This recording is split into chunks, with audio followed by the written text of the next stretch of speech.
Let's get this party started. Unfortunately, we can't get everything up on the Facebook page. So anybody who was trying to visit tonight is going to have to watch the YouTube video for tomorrow. I want to say good evening and welcome to the Arundel Camera Club meeting for Thursday, February 6th. My name is John Milliker and I'm the club president for the 2024-2025 season. The Arundel Camera Club was founded in 1957. It exists to promote the art, science, and education, all aspects in fields of photography. For more information about us, please visit www.arundelcameraclub.org. And as kind of a bonus here, since we are now meeting in person again, if you're local to Anne Arundel County, Maryland, we encourage you to visit us at the Severna Park Baptist Church on meeting nights, located at 506 Benfield Road, Severna Park, Maryland. Before we go on to tonight's program, I know Ed would like to talk a little bit about the field trip coming up, and then we'll ask anybody else if they have any other business. Yes, the field trip is this Saturday evening, and I think it's going to be too cold. So, what do you guys think? Should we still have it, or should we postpone it to a later time? The field trip. It's supposed to be the inclement weather possible Saturday night as well. Is it okay if we postpone it to a later time? Yeah, 6 like that. A good idea. Okay. Okay, well, thank you for your consideration. We're going to have a disparity move was later. And see, because it's, I think that's so wonderful time to go around those monuments at night, and so it would be nice if we had lights warm down the weather. Yeah. Anybody who's watching after the meeting, Ed and the group made the good call on postponing the field trip that was for Saturday night because of the possible inclement weather. And that'll be a better time to go when it's a little bit warmer. So do we have any other announcements from officers? Can I find out who the new people are to my wish bar? Do we have new people? Anybody who's new that would like to speak is welcome to stand up and introduce themselves. Yeah, when we came back from the pandemic, I tried to bring that back because that's what Chip always did, and people got real shy. So I think we can sit there and say if anybody would like to stand up and introduce themselves. But if you do notice somebody new in the audience, as longtime members, go up and shake their hand and make a new friend and make them feel welcome, please. Make sure Ron didn't stack the audience with additional participants. Just in case. Oh no, never. Let's see. Let's talk about the upcoming schedule.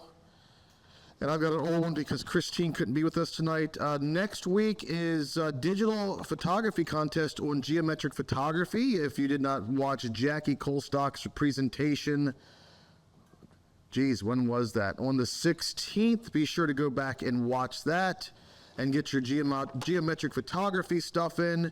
February 20th is a presentation by Ryan Mao on cave photography. I think he's trying to set up like a club field trip or like a club outside trip or weekend trip, and that will be really good to get that set up. And then February 27th is a print contest on geometric photography as well. We don't need to really introduce him too much, so I'm going to let him talk about his own bio if he wants, but you know him, you love him. He's our contest chair, and here's Ron Peiffer with Photographing the Southwest.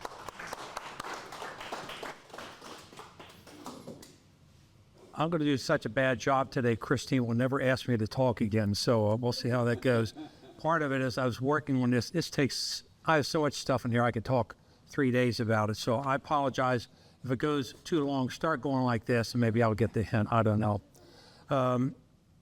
One announcement, John, I forgot. MPA photo contest, black and white only. Machines and engines are the themes, black and white. That'll open up on, I already got a judge, and that's Ian Plant. I don't know if you know Ian Plant. It's quite good. So he'll be judging for us. We'll open that up at the beginning of March and have judge it in April. So that's coming up. So, all right, John and I are not connected. So I got my laptop, the pictures here. So if I'm talking and it doesn't make sense, tell John to catch up with me, I guess. Yell at me. I got too Yeah. many buttons. So- Somebody yell at me and advance the slide, and I'll do it. All right. I'm going to try to show you some pictures. Now, Christine wanted me to focus on landscape photography. So the problem is, what's a landscape photograph? I never shoot anything to say, oh, this is a landscape photograph I want to use. I don't do that. I shoot what I like, and I try to find topics that have a focal point, and so on and so forth. Obviously, this one was of Indian ruin. And by the way, see there a sketchy rock up above that? This one is called roof. This is called house on fire or roof on fire. Basically, you have to hike back a little ways and get your feet wet a little bit, and you get to this. I guess it might be a landscape photograph. I don't know, but this is a problem I have. Mostly, oftentimes, these are ruins. That's about 1,000-year-old ruin, and you'll find a lot of these all over the Southwest. Is it okay? This is located in Cedar Mesa in Utah, and I have a maps here, and so we'll kind of weave that in a second. Thank you. So I want to tell you why I go out there. It isn't that I go out there to do landscape photographs, but I got very interested in ancient cultures, and my wife and I went out there for our 30th wedding anniversary in 1999. Shows you how old I am. And she planned it all out. We flew into Albuquerque and went up all through New Mexico, and I got totally suckered into Indians, the Indian modern, the ancients, and so on. Chaco. I did all this stuff on those for a few years. We kept going back to it. It's just a beautiful part of the world. It's not the stuff. Remember Tim's beautiful photographs of Antelope Canyon and so on that he's brought in. That's not what this is. This is a very different type of desert. So bear with me, and you probably will find it's interesting, but not necessarily as beautiful as what that is in places. But there are also some, think about this, the Indians, the ancient Indians, or ancient Puebloans as we call them, they were followed up. They became the Navajo in a way, and other groups of Indians in the more modern era. But then the Spanish came in, so all kinds of people have been coming and going there. So you got not so ancient cultures there. There's part of it, and that makes it really interesting. You got Puebloan structures, you got wall art, you got desert arches, and all this other stuff, and a lot of history. So there are a lot of subjects go on forever. This is what got me started. I went to a party one time at Christmas, and a couple of my buddies were talking about their hiking trips out here. And they brought up this book, In Search of the Old Ones. So I got engaged with them in a conversation. And one day came home from work, and this was hanging in a plastic bag on my doorknob, and I read it. The book is by David Roberts. It's called In Search of the Old Ones. And at that time, it's an older book exploring the Anasazi world of the Southwest. So don't be put off by that. Anasazi is not the current term you use for the ancient Puebloans. So I think you'll find it. If you get a chance, you can pick that up, and it might be a good background. In fact, it'd be a great background to kind of get used to the Southwest and the culture there. That's one of my all-time favorite books. So I would say if you're going to go out, plan early. I tried to plan to go out in October this past year, and everything was blocked in and so on. It's very popular, so it was planned early, or you're not going to get a place. I would never go in the summer or the winter, although the first time I went out, it was in the blazing heat of August, but I still loved it. But if you want to hike and really get outdoors, it's fall and spring. You want to dress for warm and cold weather in your pack, because in the morning it's freezing and you're going to need cold weather. And by the time you get to the afternoon, you're going to be rolling your sleeves up, and you'll be in shirt sleeves. So that will oftentimes be the case. Hiking shoes and poles and sunglasses and GPS, all the other usual stuff you do for hiking, it's not a bad thing to have that. A phone is not going to take you everywhere. A lot of modern phones will connect you with a satellite and give you a ping where you are, but you need a GPS to really know the area. And I was talking to the folks over here about, in fact, I initially, I have GPS coordinates for every place I went up until about the last year. So anyway, you got to pay attention to the weather, because the weather makes it interesting, but it also makes it challenging. So, John, let's move a couple ahead.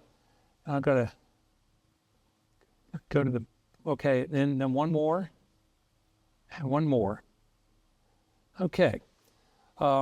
This is an untouched photo. I did noodle around with the grass in the front to get it to look a little lit better, but that's what the clouds look like one afternoon. It makes it really interesting when the clouds, particularly in the spring and the fall, it's a real mix, and you never know what you get when you get up in the morning. But you got landscapes, but you got roadside junk. It's a thing out there to have a business and to park a junked truck or tractor or something in front of it to attract people in. I think it's starting to get into that around here too. And the ancient civilization is just fascinating. We do a little bit of reading ahead of time and think about the remains of the Old West, because you'll see some of that around, and it's mingled in with the ancient stuff as well. John, we'll go into this map here. This is the next one. So you know the Four Corners, and we're there yet, John? We're going. There we go. All right, this is the Four Corners Monument, where the 4 states come together: New Mexico, Arizona. This is Utah, Colorado over there. So all kinds of stuff in there. So if you fly into Albuquerque down here and you come up, you get to Chaco Canyon National Historic Park, which you see, it's a great place. Shiprock, you got over here. You've got Aztec, which is a wonderful hands-on Indian, ancient Indian culture. You've got Durango, the trains in here. You've got somewhere up in here, Mesa Verde, I'm sorry, over here, Mesa Verde, one of the most magnificent old ruins on the planet. But Four Corner Monument, move across over here, and this is where I did a lot of the hiking we did. And Canyon de Chelly is over here. Here's Monument Valley. I have a few pictures of that. So it's a few hours from Albuquerque up to this area, but it's only a couple hours to the next cool thing. You know, Arches National Monument, right up around here, easy to get to.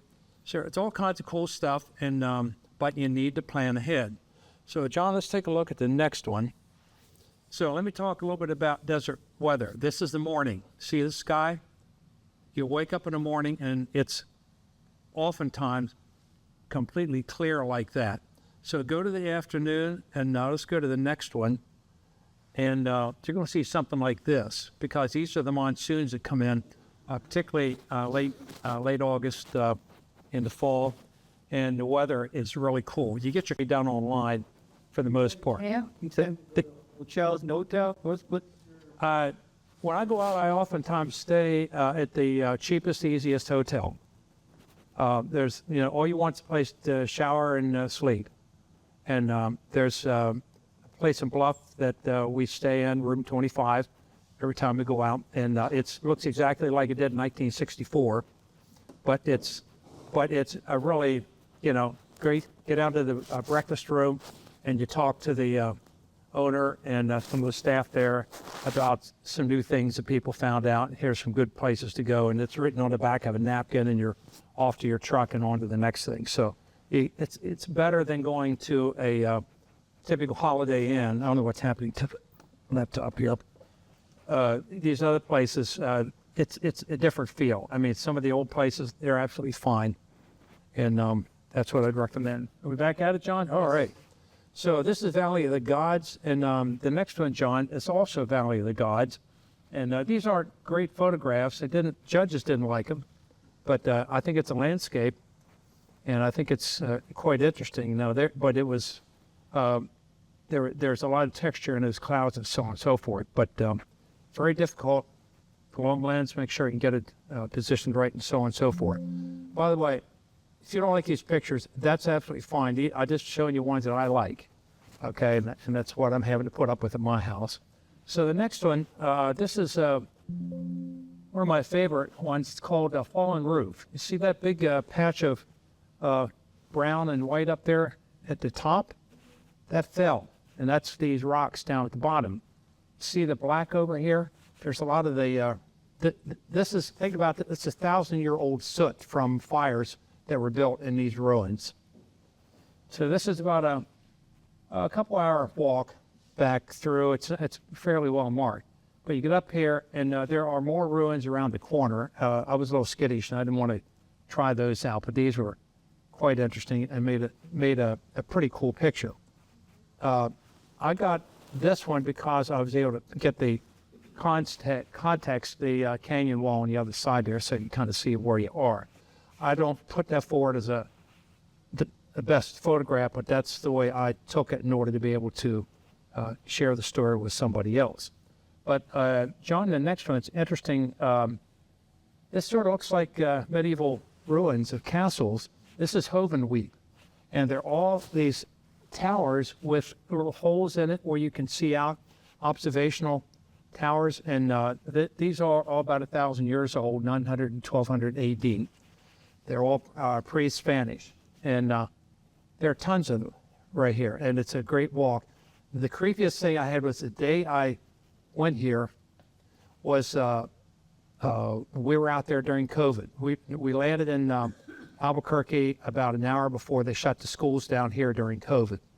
So we were out there for a week and a half or so after the shutdown, and we walked around here, and there was nobody there except maybe a couple other stragglers, and it had real apocalyptic feel to it. It was very weird, but it's a beautiful, beautiful place.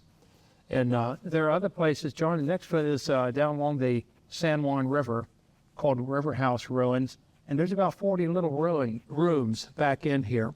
And this is a problem with photographing the Southwest, is that you got lots of deep shadows, and you got lots of stuff that's overexposed. So a lot of times I'll shoot pictures like this, but I will bracket it. A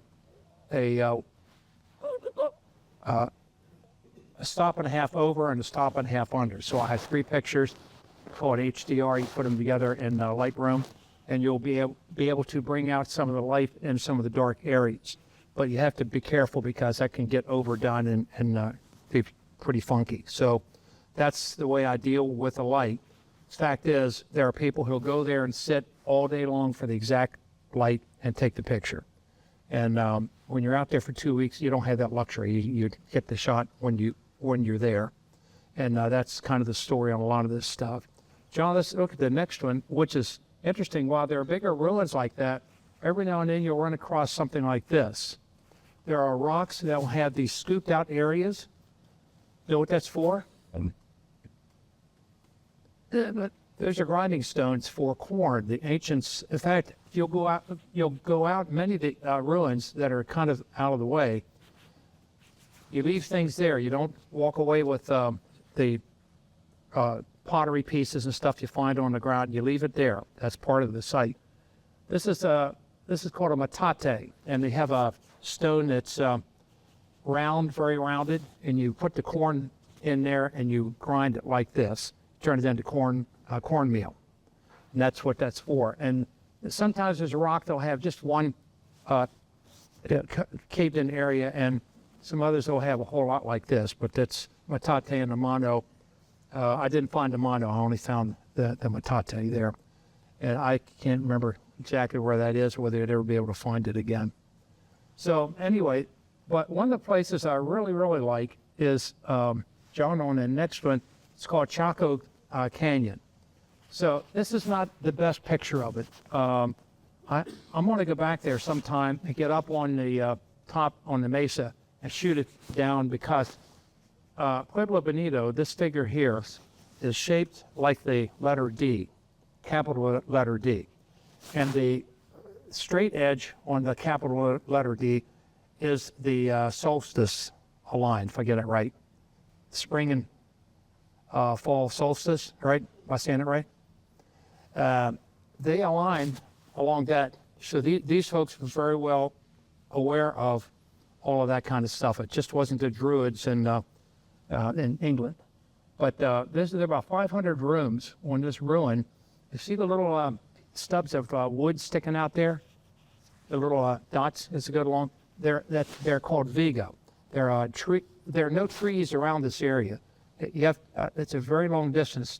They carried the trees in these were forming the floor, helped to form the floor for the upper levels. So they're like two-storied structures. But I'm telling you, this is like 1,000 years ago. They were doing this stuff, and there are no Europeans around to show them how they built the castles and so on. So it's just kind of blows my mind that it's here, and these folks figured this out on their own. But the next one, John, show the a couple of the other structures, and the doors they're very nice and clean and sharp edges. Over here, they go one to the other. You see the vigas going through it over some of the doors. So all this is good. Now, by the way, it's not landscape photography, but anyway, I thought you'd be interested in that. So, but the next one is really interesting because see this T-shaped doorway? Okay, it's wider at the top and narrow at the bottom. If you go to the Aztecs or the Maya, same thing. So these folks migrated up into the Southwest and carried a lot of the knowledge and culture with them. But that's what these are. These are T-shaped doorways. This is a kiva, and a couple of the sites will have 30, I think there are 30 or 40 kivas right in this area. They're round ceremonial, we think. Remember, anything that I'm telling you about this, I can make it up all I want because there's nobody that lived back then that are going to contradict me. And that's what one of a guy who was a ranger out there said to me. All these people making pronouncements about what is what, be careful about it because nobody today lived back then and we have no records. So we have to make some assumptions about what things were. But we believe these are ceremonial in nature, and you'll find these all over that area. Okay, John, let's see what we have next.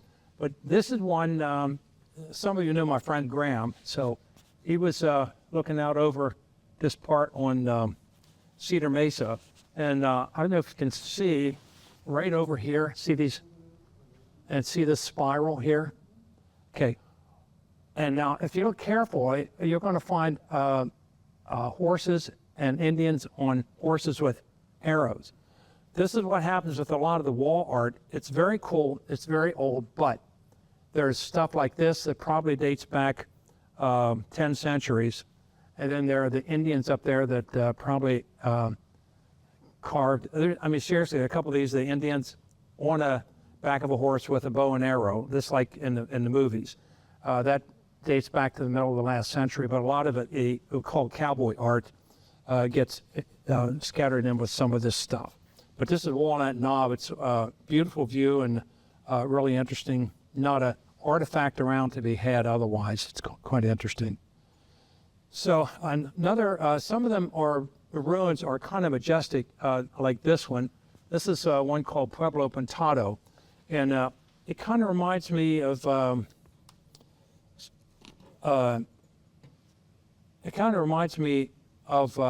Stonehenge in a way, because it's up on the top of a hillside, and it's 16 kivas are located there. It's 16 miles from Chaco.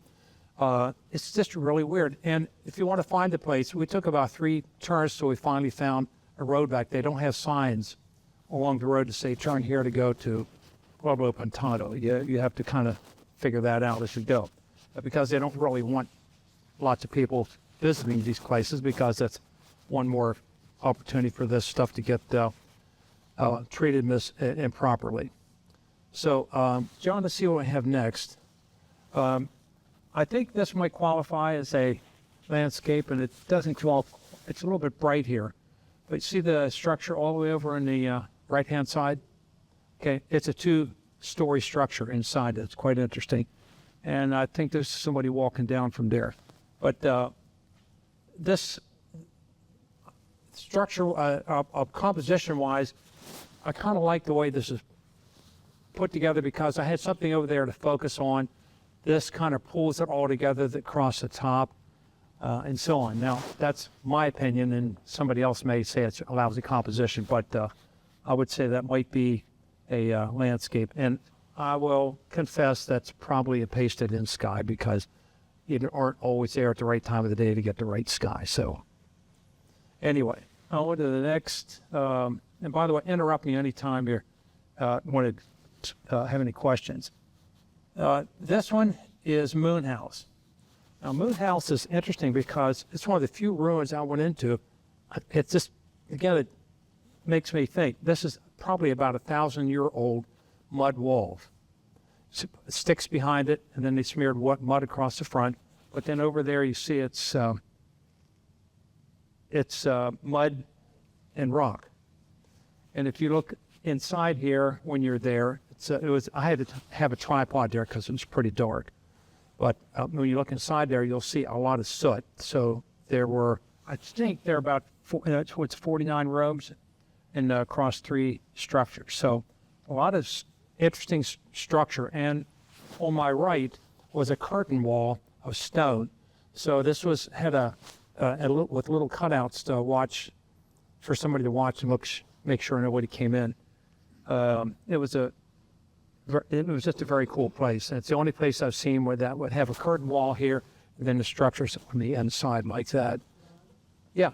Comment on how accessible these are. You mentioned in an earlier slide it was about a 2 or 3 hour hike. Yeah. So that turns out to be sort of a 6+ hour day. So, and some of that is. So I'm just wondering how often or how accessible these sites are. Is that the norm, or I know you can get to Chop in rather.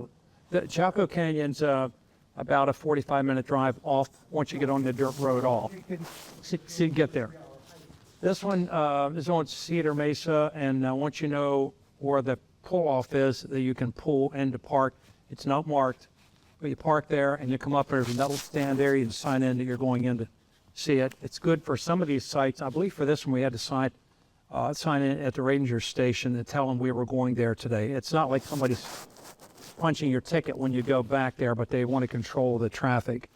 And there was a German man and his 20-year-old sons that were with us when we walked through there. This happened to pull up at the same time.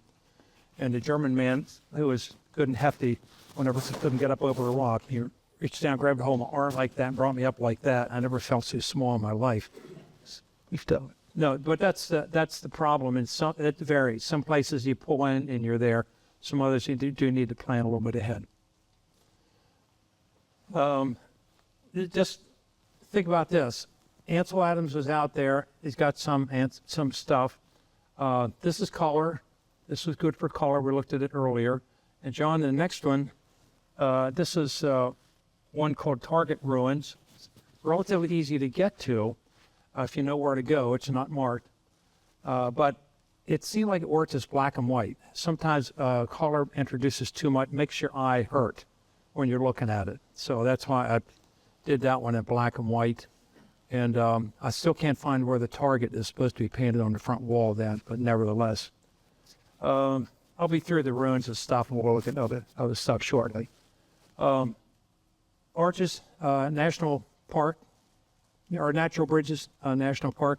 This is not too far from there, and it's not a marked place, but you kind of slip down on a ledge, and you go around, and you can find these two, remnant panel and over here red bear panel. That's actually a bear with little people around it. It's just a cool thing. There is no structure around Red Bear. There is this building here.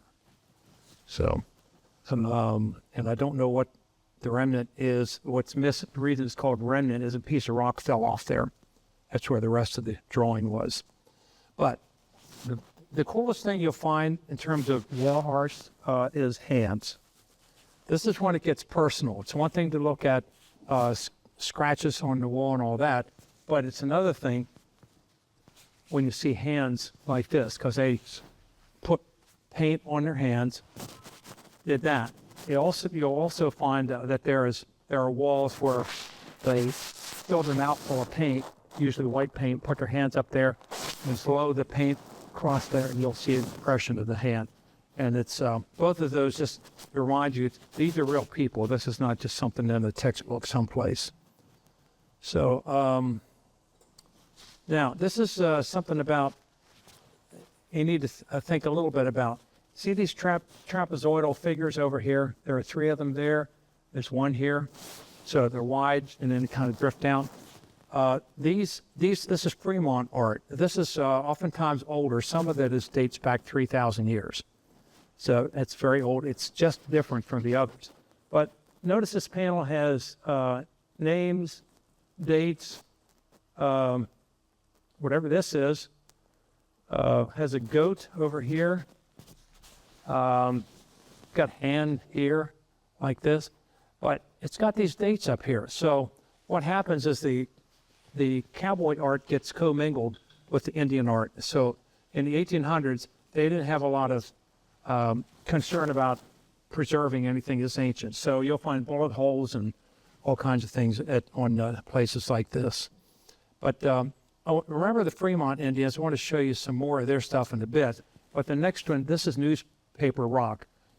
Everything from this circle, here are feet. Here is somebody on horseback.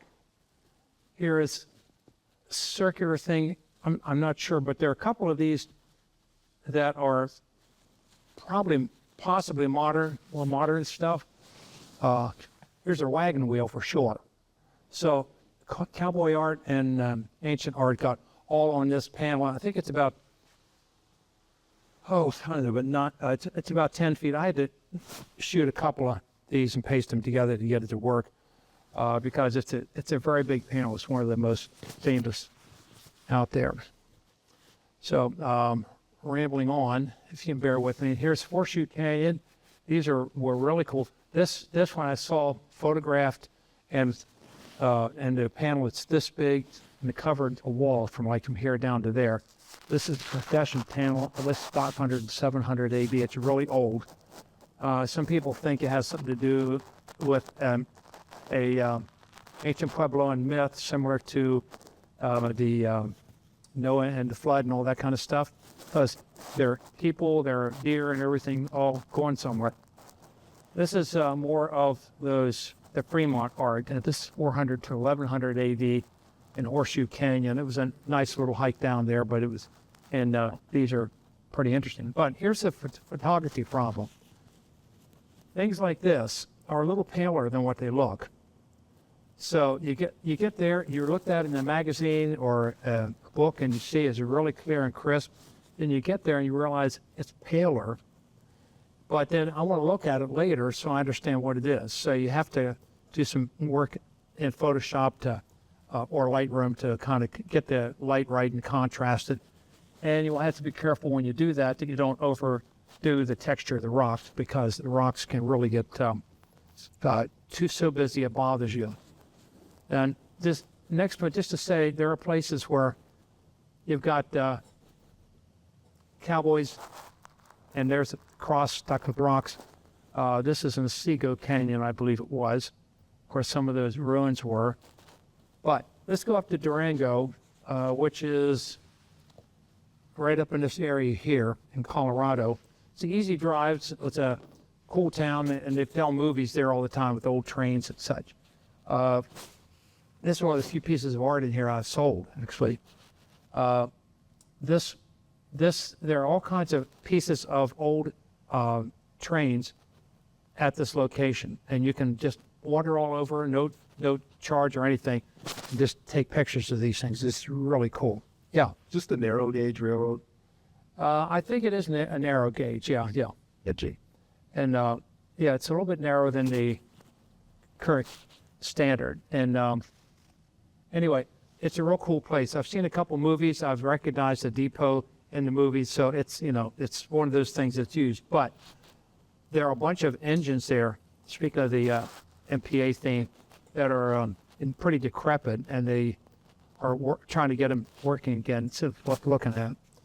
But you're gonna find trucks sitting around. There's an old fire truck. I photographed this thing on the right for a contest some time ago, because I don't always look for the long things. Sometimes the close-up things are much more interesting as it is. And places like this is the Thompson Hotel. The hotel's adjacent to it, and I think it's probably knocked down by now the last time I was there. But they're old, late 1800s, early 1900s. I think it's a green elevator.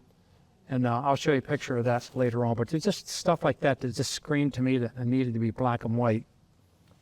But, and yes, there are modern graves and modern gravestones, and that's sort of what it looks like. And it struck me as something I needed to photograph. It's not I just needed to photograph it because I was there, and that's what we got. It looks okay in color too, but it just sort of makes you think about the old and the new is all together at one place there in many ways. All right, now I'll talk a little bit about landscape. You all know this place, right? Tom Banks. Pardon me? Tom Banks running down the. Well, that's exactly. See this spot right here? Tom Hanks in Forrest Gump stopped his cross-country run right here. Then we got. Okay, so and I went there a number of years ago, and I photographed it, and there were like one car out there, and I waited till it got out of the way, and it was fine. Stupidly, I got it done. I turned around to walk away, and there was a big sign over here that said Forrest Gump stopped his cross-country ride right here. So, or run. So I thought, oh, well, this is nothing. But this time when we got there, there were go to the next one, John, kind of give a flavor of that. There's this kind of activity going on because you listen to the voices around you, Chinese, French, German, all over the world. They're migrating to this place. They're sitting in the middle of the road there, having people take cell phone pictures of Monument Valley in the background. That are going to, because it's that famous. It is just amazing how it's been such a draw. It took me a while to get that last picture, by the way, where people would not be there. You got to go to Monument Valley if you go there. It's easy. It's very easy. It's a day, whole day. This is the mittens that everybody knows. Remember, see the mittens? And I forget the name of that promontory over there. I should have it memorized by now. Merrick Butte, I think it is. But see the road runs all through there. I took this picture from the visitor center. It's a really well-made run. It's all Navajo land, and Navajos run it there. And if you want to do a trip to Hunts Mesa, which is spectacular, and that's on my list, you do it with the Navajos, and I'll set something up that we'll even do an overnight with you on that. So that's also on my list. But it's just cool. But these are some questions I ran into for myself in terms of composition with landscape. So there's the Three Sisters. It's a very well-known promontory out there. And I'm trying to figure out what do you do to look at it. Most people get it from an angle that you don't have any of this or the fence here. You don't have this building here. You know, it's just that. It's just rocks. But it seemed like it had some life because these tires on the little triangular shaped things. I'll show you. I may show you that later on if we get to it. But this is a common thing out there. Navajo will oftentimes use those to mark a gate, and they'll have like cattle gates that keep the cattle in. But that's what that's related to. But the line comes in here. You got the line over here. You got this up here. There's some compositional continuity there that kind of, for me, it works. Now, I can't guarantee a judge is going to like that advice, but for me, when I look at it, I've got to have some reason for looking at it. And by the way, this is an IR picture. I have it in there. It's a little camera like that I converted to IR about 10 years ago, and I got this picture out of it. See the little cloud up there, how puffy it is? That's how you can tell, one of the ways you can tell that it's IR. Now, here's a failed compositional picture. You may have seen this earlier this year in crate contest. See the board in the middle, divide. This is way out in Monument Valley, one place you pull up, and the Navajo are selling jewelry of the stuff overhead, and you see the Three Sisters through the opening. So this is dead space here. The judge absolutely hated it because it was nothing there. The picture is that or this. You really have two opposing images. You got to somehow integrate that. I have not thought about moving this up to cover that area. I don't know if that's going to work, but I think it was fun to take because it was just such an odd thing to find out there. But this one I liked, and this is another question. Look how it's darker up here. It was very dark. It was because it was the time of the day. I didn't want the mitten by itself, and I've been looking around for trees and such around to kind of begin my journey through the picture. So that works. And probably should have waited till another time of day when I had no shadow up there, but I had to take the picture when I did. So I used one shot over HDR a little bit to try to lighten it up, the dark shadow there, and it worked some. But anyway, I just think, and of course the clouds, I have to admit, confession, it's a fake cloud, so brought it from elsewhere. IR is really quite good. It works for, it wasn't used by Ansel Adams, but it gives that kind of a feel to pictures. But the clouds are all moving back, and a bit of contrast and dark here. But when these skies are just black up here and figureless, I like the way that works. And the tree over here, you see how white that is? That's the tell also along with the cloud that it's an IR picture. But some of these, by the way, some of these are framed a little bit weird on here, like the next one. It's better on my, the original image. I ended up pushing to the outside. Took a picture of this along with that. And the problem is with the picture is that these leaves, these branches here are very bright. I've toned them down. I didn't tone them down enough. So what is the subject? Subject really is the mitten over there. And this should lead your eye to that perhaps, but it's kind of fighting with it a little bit. So that's kind of where that is. But that said, from my wall, it will be okay. And this one is one of my favorite pictures. This is a place called the Goosenecks. And it's pretty magnificent. Monument Valley is over in this area somewhere. And this is the San Juan River down here beneath. But I went to a sepia tone with that. It doesn't exactly show it quite so much there. But looks way better on my computer. But this is one of my favorite pictures. It just has a good feel for it. But the problem is texture. You got too much rock texture, it's going to take away from your subject. So think about what that is like. Little Horse Canyon, you run into all kinds of stuff like this all the way through. I thought I'd get lots of pictures. I couldn't get them because I didn't know what to look at next. And so I have a couple rolls of film. I have a couple cards full of stuff that I just didn't really use. It was more about our hiking through it, and it was a fun day. And I had this picture of this is called Mexican Hats. I have a friend, he's lived there for decades. Every year on his birthday, he has a friend that calls him up and says, "Hey, the rocket at Mexican Hat's fallen down." Wakes him up in the morning with that, then he realizes it's the same joke as he had last year. But it's balanced perfectly up there, and people do rock climbing all the way up there. It's kind of interesting, but more importantly, I went out here at night and did some night photography from there. So I think I was not as successful as I wanted because you need to really light the rock up for get one shot with a light with a rock really well lit so you can see it. And then you go ahead and do the sky, and you get the stars. It's just millions and millions of stars overhead, and it goes together better. I didn't have the light, so it was one of those things you learn when you get there. Delicate Arch. This is one of the main draws for Arches National Park. Now the thing is, everybody wants to go there, so you pull in the parking lot. And it's about a half-mile hike up, maybe a little less, on rock. And you have to pay attention to where you're going, but it's pretty much a slick rock. And when you get up there, you have to kind of wait. This is one of the few places you have to do this. You have to wait till it's your turn.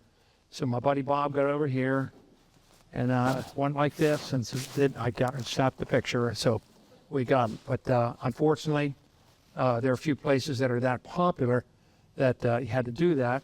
And the next one, John, is one that's only partly fake. I don't know who she is, but she was actually putting her hands up. But the moon up there, there was a moon there, but it was about a quarter of that size, and it just didn't work. So I went ahead and did this. This is landscape arch, double arches right near this. There are a lot of good hiking opportunities, outdoor opportunities, and opportunities to take one. So this one is Shiprock. I had this in a contest, I guess maybe in the fall, maybe it was late last year. This is a volcanic,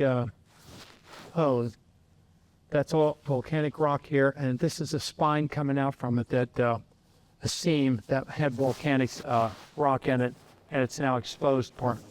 This is all Indian land. Navajos do not want you on that land, but there's a place along the road you can pull over there and take the picture, and it's out in the middle of a very flat area, which I'll show you in the next photo. This is that scene, and this is probably close to Shiprock here, but this is a whole different picture because you got the road, you got the fence, you got the scene, and you got that vast open sky. And I don't know what a judge would like about it, but to me, those my eye has a place to go, and I enjoy the convergence of this stuff, and it's okay with me that the sky looked like this that day, and that it has no figures on it. I think if we pasted in a puffy cloud in there, it would probably look pretty bad. So anyway, you have to make creative decisions like that. At the Natural Bridges National Monument, there's Owachomo Bridge. We lost to lock the keys in the car right outside that one time. That was an interesting day. But you're not supposed to walk up there, but you can walk through the bridge and around the corner, and it's just a magnificent place. I do have a place to go here, go through the bridge and over to the other side. Again, these are my opinions and not necessarily what your next judge is going to say about this kind of thing. John, let's take a look at Bisty Badlands, this is only one rock and 50, 60, 100 different formations there that are really interesting. I grabbed this, and I like the lighting on it. I like the texture, but I didn't do any more with it than that because I felt that it wasn't going anywhere as a close-up or whatever. But it reminded me of how rugged Bisty Badlands are. If you get out there, there's a map. You can go from one formation to the other. Each one of them is marked on the map. It's very easy to locate. Wow. Let me show you a compositional problem. Here's Dead Horse Point. That's not too far from Arches. Not too far from Arches. Of course, it's right here. But it's like across the road practically. So here's the problem. I like this formation down here. See the trail going through the bottom? Now, as a photographer, I like the sun going down over here. I took a ton of pictures here trying to make this work. And I kept looking at the stones and these little lines in the rock all the way around here. And it started to feel like it was busy. There was a lot of texture, and my eyes were really getting sore looking at it. So I tried a different approach to it, and I was only partially successful with another image. And this was done the following morning, actually. John, can you bounce us into the next one? There we go. So this had a better feel to it, but I never did anything with this in contest because neither the previous nor this one seemed like, it was grandiose looking, but it just seemed like it was highly textured and very busy. And you really have to work hard to see where the Dead Horse Point itself is here. So anyway, those are the kind of decisions you have to run into. But this next one, that was a no-brainer. I really liked this place. I simply walked out on the highway in Bluff and looked to the west, the setting sun, and I got some just gorgeous pictures out of that. I love trees, so I took a bunch of trees. This one, I've worked a lot with it, trying to get it to be interesting. I felt it needed to have some clouds behind it in order to look right, and trying to get the sharpness of detail and clean up the clutter around the tree. There are a lot of old trees like this. It's now that I'm old, I like looking at these because it means I might survive a little longer. Are you raising a question, or are you just trying to figure it out? Turning into a judge to say, why didn't you drop the right side? Because I felt it needed that space. But that's me. And there were I had a couple more old trees here, and I'll not talk much long about them. I just think they are symbolic of life, and there's a lot to be said, a lot of texture.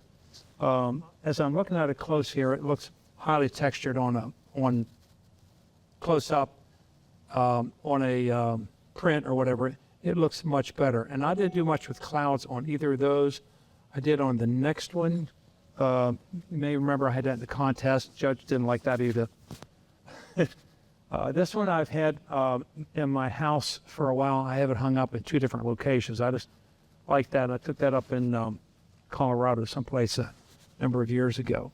So, and those are the real clouds that were there that day. But one of my favorites is this one, and I had lost track of it because it's, I think that was pretty much the authentic scene that evening. All right, Pueblos. Just a few things kind of quickly through these. This is Sky City, Acoma Pueblo. These ladders, all this stuff, these structures here date back hundreds and hundreds of years. They're among the oldest out west, along with a couple other Puebloan structures, and Taos Pueblo as well. Let's go to the next one. When I looked out across the plain, this is, by the way, a big rock, and then there's a Pueblo at the top of that called Sky City. But this is the floor of the valley behind it. And I really liked this one because I felt that the building guiding line, you got some, the clouds didn't interfere, but it's positive, got some good angles and so on. And probably if I studied it too long, I'll come up with 7 or 8 different things I should do to make it better. But a landscape can be vertical, in my opinion, and this one sort of fits that category, and the structure helps to lead you there. Not necessarily landscape, but these old structures like this have black and white. Now, Ansel Adams photographed the same church. This is St. Francis in near Taos. But he photographed the back of it where there was a big buttress that holds up a wall in the back. So it's a geometric study, but he didn't take time to look at the front. So there are 2 views here that I used that I want to kind of show you about this. So this is St. Francis, and I'm going to do this one before I go on to the next, but this is Acoma City, Acoma Sky City. Very, very old structure. This was really difficult because nothing's square. And you can take those little white lines in Lightroom, and you're still not going to get it where it needs to be. But it was a pretty magnificent picture. And by the way, some of these things have artifacts in them that are hundreds and hundreds of years old, dirt floored and all. But in photographing these old churches, this is San Felipe, which I've done many times. The arches seem like they really work to frame out or to augment the picture. I've photographed it a number of different ways. This one I like because of the stains along the top of the arch. And the one beside it is Santuario de Chimayo. And I don't like this picture because it's a bunch of stuff here, it's a bunch of stuff there. It's 2 pictures. I don't know which to look at. Either got to do one or the other. But it didn't work this way, and I worked really hard to kind of clean up the front around that. But what I did with it was this. There was another arch out here, and I felt like that was a good way to frame up this, and I don't have to worry about the conflicting pieces back there. So that was a creative decision. Now, this is one of my favorite pictures of all. The the Pueblo churches. This is San Francisco and Taos. I had a critique group I sit with once a week.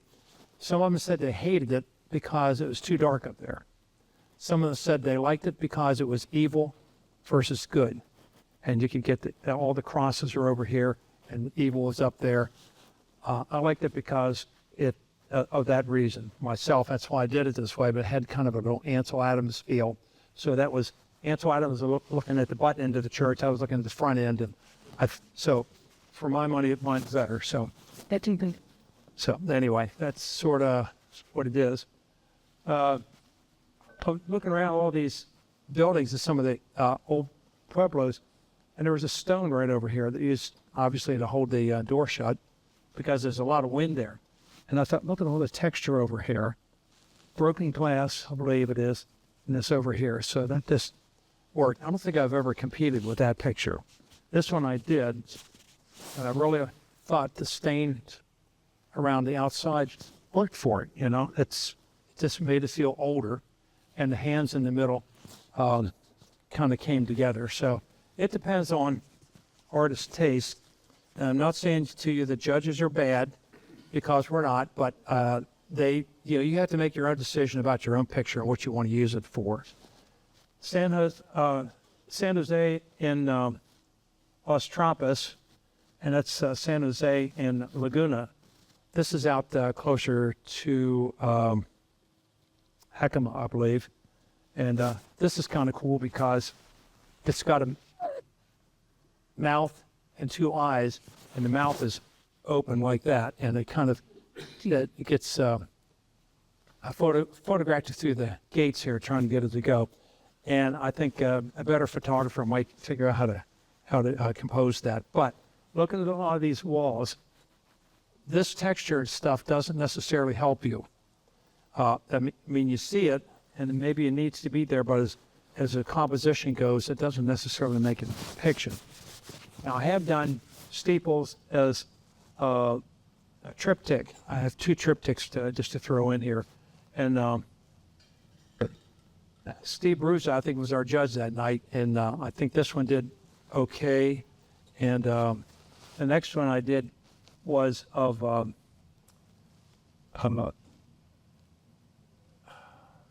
just showed you the place. It'll come back for me in a minute. That first again. No, it's not Horseshoe. It's down on the San Juan, and it's out near Monument Valley. But I just broke it up into three pieces like that, and that seemed to be acceptable with judges. So I think that some year, John, we might think about triptychs as a thing, because it's been about 10 years since we brought that in. Okay. All right. This is one of my favorite all-time pictures. I have printed this, and I really like it.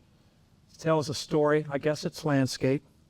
And that's the Yellow Jacket store and post office over there. And I didn't do a whole lot of post-processing other than to try to make sure that you got the feeling of this rough road. And I did take a trash can out in front of the window over there at the post office. So sorry about that. This one I really liked. And this one will probably get hated by every judge because it's bifurcated. It's two images. It's this and it's that. But it's also a juxtaposition between that and then this pastoral look here with this tower. So I've not really, I want to go back and work on it a little bit. It seems like it talks to me, but I don't think I've really got the right crop and set up on that. But a lot of images I've done, I'll come back a year or so later, and then all of a sudden it talks to me. These two, I think you have seen one time or another, particularly this one over here, so I don't need to explain that. But this up here, did I bring this in? All right, this is weird. This was near Bisty Badlands, and from there you can see way out across the plain quite a bit. That's a bottle of whiskey bottles and beer bottles there. And this sort of has the shape of one of those old Indian sweat lodges, which is, I think, is why it's there. This is Navajo land. and then you have this chair over here and that. And this sort of gives a sacred and profane kind of juxtaposition here, as does this in another way. I just felt both of them I liked. I'm not sure whether the Navajo would like it, but I felt like it was, both of them worked for me. And I didn't do any cheap shots like putting a lot of birds on top of the adult video side and none on the other. That was all natural. So just saying. Geometry's coming up. Jackie talked about that. Opportunity to do that. Both of these could fit in geometry, perhaps. John, we going to make it through without putting everybody to sleep? Oh, you're doing great. Okay. So, a little bit about people pictures. I tried to get as many natives as I could and travelers, but I only got a few shots that I kind of liked. This group at Santa Fe was in the square. He and a couple other dancers, and they were doing he was playing the drum. And he looked straight at me, and I caught that picture, and I hung onto it for a couple of years, and I didn't like it. And I cropped in, I cleaned it up, and I thought, this sort of tells a little bit about the old and the new kind of blending together in a way. So I did like that. This, unfortunately, is the crew that I traveled with. And I came back to the truck one day, and the three of them, I have no idea what they were looking at, but I had to take that picture. So anyway. We're all looking at the same thing. They may be, but I have no. Flock of something, like a. Yeah. Well, it's long enough I can claim I don't know it. I was able to get a few good portraits of people out there because the locals done it a little bit different. This guy was the birthday call on Mexican Hat. This is the guy who gets that call every birthday. He passed away now for some time ago. But he's not a truck driver. He was a former ranger at Dinosaur and a couple other places. So, bachelor degree, married a doctor and MD doctor, and really good guy, just smart as anything. But people are very different out there, and the look is all very individual. So that was kind of cool. Now I'm going to cheat here coming up. That this guy, some of you.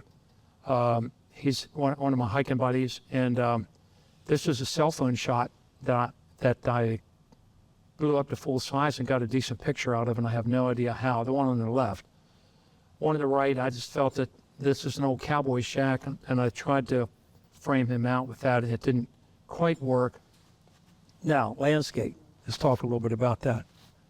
This is near Comb Ridge and near Bluff, Utah. And this is where you have to make a decision. How much do you want to juice up the contrast and color? So I just did it a little bit because it now looks more interesting because it can be fairly flat despite all this. But the dirt here was very, very red. And so I like the composition there, but where's your eye going to land as you look at this? You have to think about it. Does it work as a landscape photograph? And my eye ends up on here, and I guess that's okay. But landscape, it's tricky because it isn't just making a pretty picture. You have to have a pathway for your eye to look. This next one, this is where I cheated. This woman was in a powwow here in Maryland. But the background behind her was the previous picture.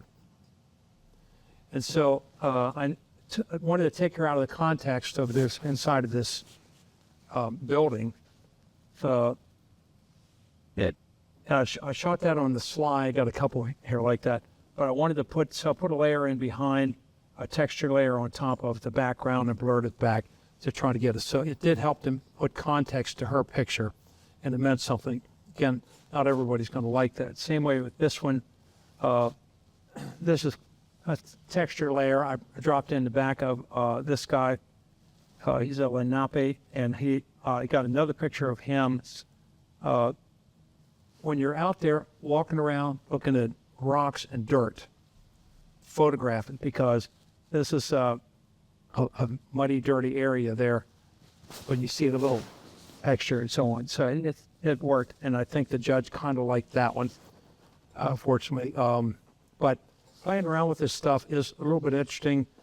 Again, these are local Indians at local powwows, and there's Comb Ridge in the background, and that seemed to work for their pictures. So, all that to say, details like. Thing on the left here, posting, just somehow that caught my eye. I felt that should be the case now. And this I pointed up. I took around. I looked at the truck. I looked inside it. I looked elsewhere, and I saw this wet cobweb down here, a spider web, and I thought, there's something there.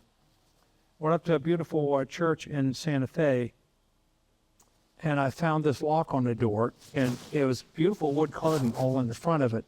But I got infatuated with the lock, and I felt that told a better story. Judge didn't like that. You notice they have a lot of positive things about judges to say. Worn out, ordinary objects always make good, cheap shots and good, easy pictures. Junk, and this one on the right here was from Durango. But when you look at this stuff, you don't want to do a cheap shot in the respect that just to get the junk in there. It needs to be incorporated in and have some purpose. And I'm not sure to what extent the one in the middle works. I like the one on the right, the one on the left of the truck. I do like that because I think the sky helps to accentuate that. So when you look at travel photography out west, I know that some people go out with photo groups and they go to a spot to watch the sun come up at a certain time and get the picture. I go out to travel and I want to gather what I can. So you do the best you can with the pictures you get. You want to figure out what story do you want to tell with the photo. And I think Scott Dine will tell you this. When he was a reporter, he would go to a spot. He might stand there for a very long time and look around and think about what's the story you're trying to tell.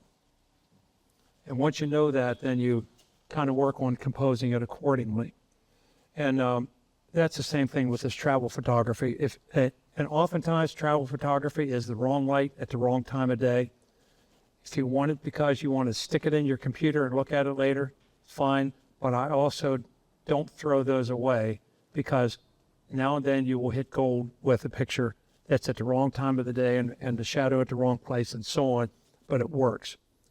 You want to look for, there are so many iconic sites like Monument Valley.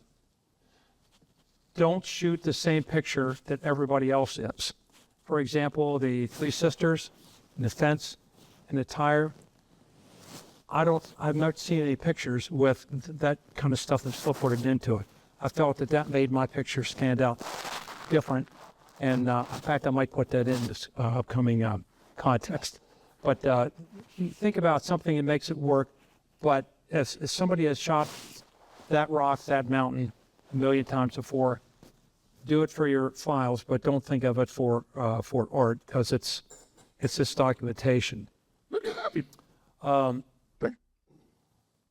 You can use your DSLR, your camera, any time of the day to get the shot you want.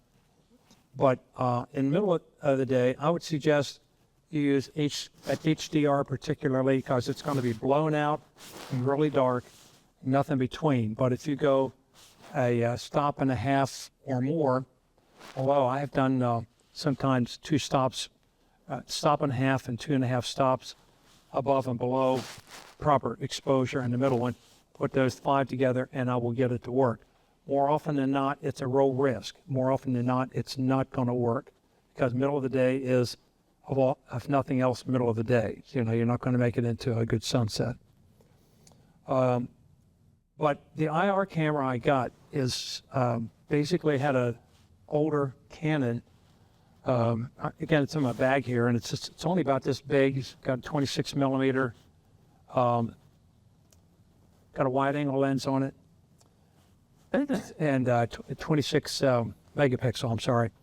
So it's okay camera. Some of the way I got the extended IR range filter put on it, and I've used that for a lot of these. And I'll carry it in my pocket and just pour it into a snap every now and then when I'm hiking. And now and then it works. So you just have to be willing to think about, is this the right time for it? But if it's middle of the day, blazing hot, lots of deep shadows, the clouds are going to get just brilliantly white. The green leaves are going to get brilliantly white, and it'll have a whole different thing to it. However, I will say that as IR goes, I haven't seen a judge to get all excited about it. It's one that I don't think people understand quite as well. Let's see, what else did I want to mention? And the texture, yeah, Bob.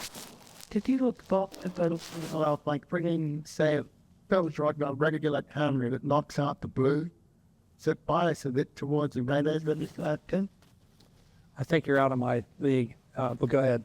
No, I understand the energy. IR tends to be from what extends the red end. Right. But if you don't want to muck up your camera, could you approximate it by having a filter that knocks out blue? So you have to from say green to red. It's a bit more biased to the red end. A couple of these companies that do these filter swap outs, they've got the one I use, I can't remember the exact name of it anymore because it's been 10 years since I used them, but they've got about 7 to 8 different filter configurations you can use. So you have to look at the pictures examples that they give and decide. IRs, it's risky, but I'm not going to invest much more than what I have in it. Pictures have been good, but I haven't found judges to really understand it or to like it. But what you're saying, I think it's absolutely something worth playing with. Chuck, you've done some IR, haven't you? Yeah, I've done cameras. But to answer Bob's question there, the hard far red filters that you can screw onto the lens, and you might need a 4-minute exposure. Yeah. Some of the lights come be.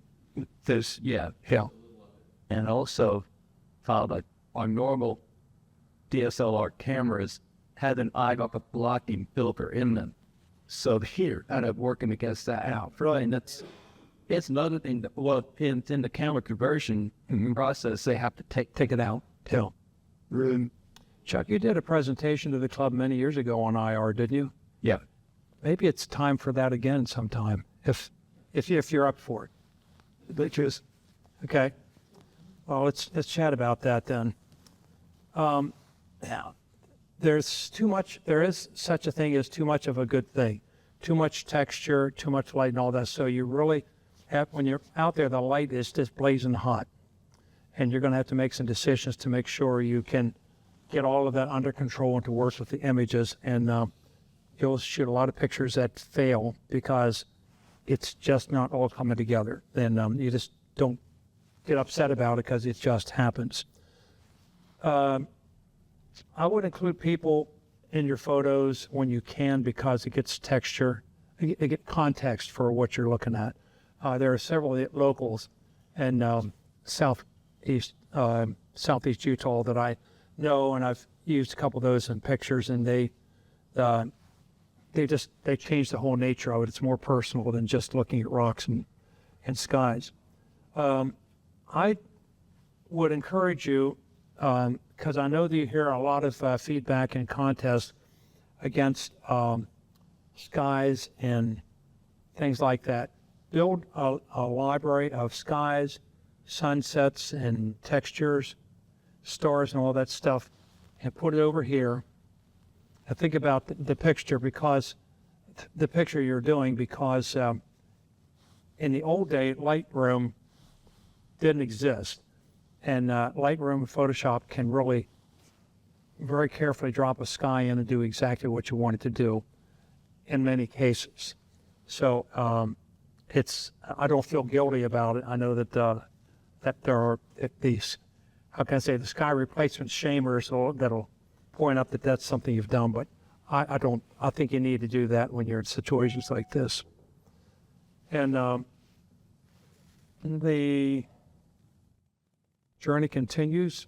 That's the judge didn't like that one the other week, but it still tells a story. There's just pictures around every corner, and I'm about ready to go out again and try to find some more things. So, a couple of thoughts real quickly. There's in Blanding, Utah. There's a little place called the Edge of the Cedar Museum. That's really good. So if you go into that area, it's a little tiny museum. They've got thousands of ancient artifacts that are really worth looking at. And there was a big scandal involving trade and selling these artifacts in that area a number of years ago.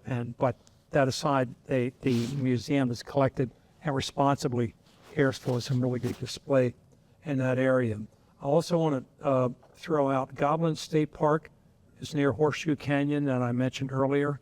That's a good place to go. And looking through all my things here. I want to give some scale. Shiprock, you remember that picture? That feature is located at about 7,000 feet above sea level, but the base of it comes up about 1,500 feet above that. It's off of Highway 491. It's one of those things that you just have to go there and see it, because when certain areas you come into the town of Shiprock, it's out there, and it's out there forever. It's a huge structure way off in the horizon. So I don't know, John, if I was able to help anybody with the landscape, since we got that coming up. I know Christine asked me to talk about it. Probably I'd talk more about what not to do. Ron, I think you did absolutely amazing. Thank you. Do you have any questions for Ron? Yes. That's on the idea of these things being in the back of the Ellen. He said sometimes you have to sign at the ranger station that you're going. Yeah. You have to sign back in when you come back. No. Pretty much on Cedar Mesa, there's a ranger station, and it's always good to go there first, even if it's a bit out of the way. They'll tell you roads are out, or that this has been damaged, go another way, or this is the right time to go see it. I mean, that's to give you. They all monitor these places, and some of the sites you do have to sign in that you're going there. So we went to a couple of places. They had our names. They knew that we were going the next day, and I think it might have cost us a few bucks, if anything, to register. But a couple of the sites, they'll have a thing about like this. You lift the lid up, and put your name on that. You're going back to look at Target Ruins or whatever it is. Put the lid down. If there are other places, you pull up alongside the road, and you just go, and hope you're at the right place. Do you see signs of trash left behind or vandalism, or you put. Well, I've seen very little of it. I think the people who use these properties are really respectful of these sites. And the interesting thing is some of them are such that you can walk right up and put your hands on the rock wall. You can pick up the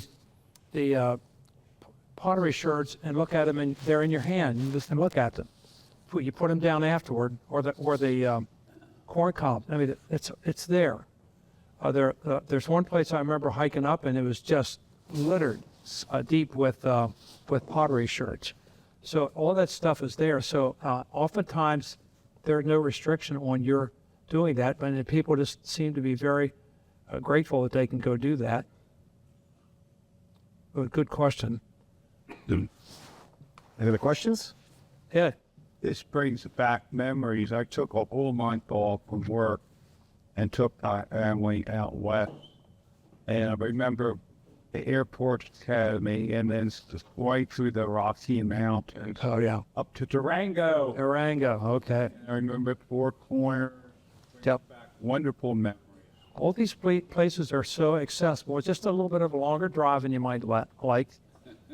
Yes.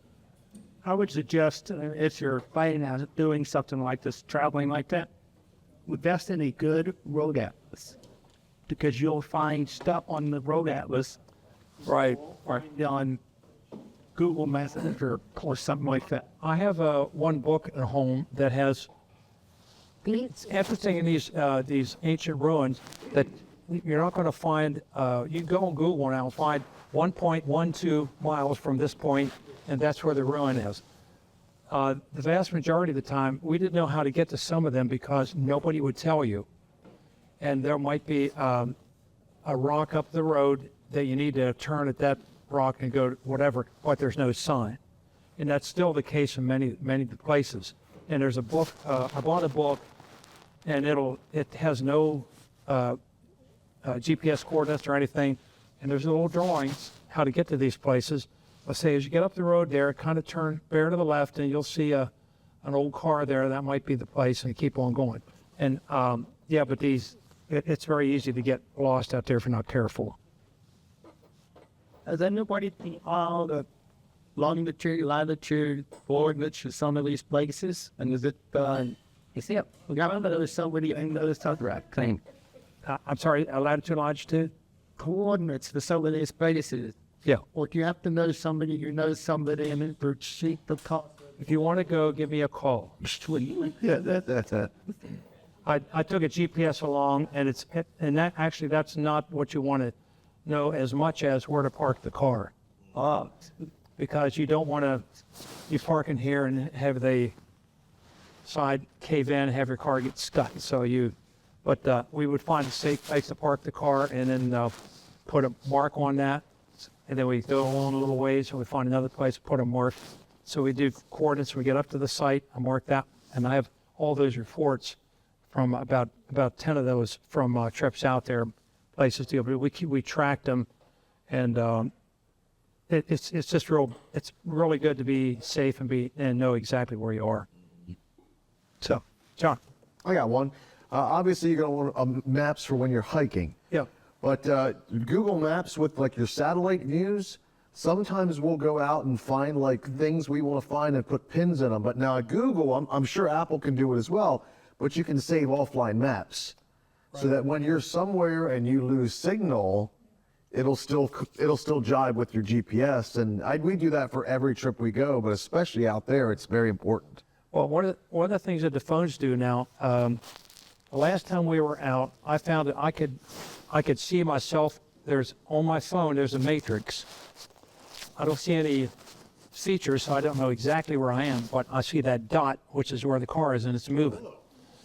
So it bings the satellite tells you that you're there. So what you should do, I think, is download your map ahead of time so you layer on top of that. Otherwise, it's relying on getting the network to send you the map that goes with it. So the two kind of work hand in glove. So that's sort of a way to get around that. But GPS is always unmatchable. It's really the best way to go with that stuff. And online, Doug Wood is saying all trails is your friend. I think that's yeah, absolutely. trail app. Yeah. Yeah, it's not that expensive. It's worth putting on your phone wherever you are. Yeah. Also down the Manhattan. I'm sorry? All trails also, you should. Yes, you should. Yeah, exactly. You're not going to get hit Yeah. lives. Okay.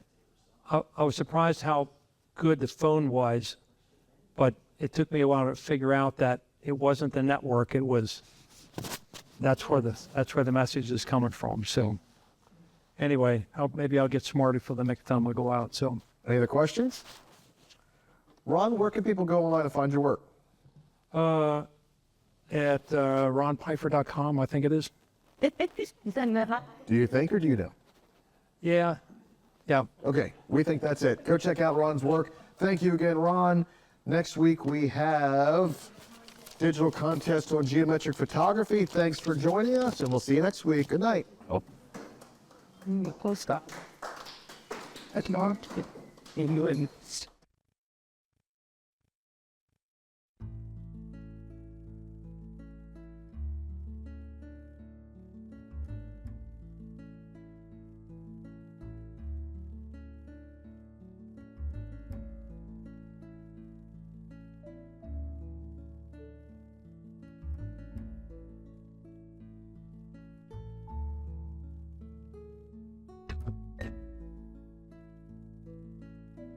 boom.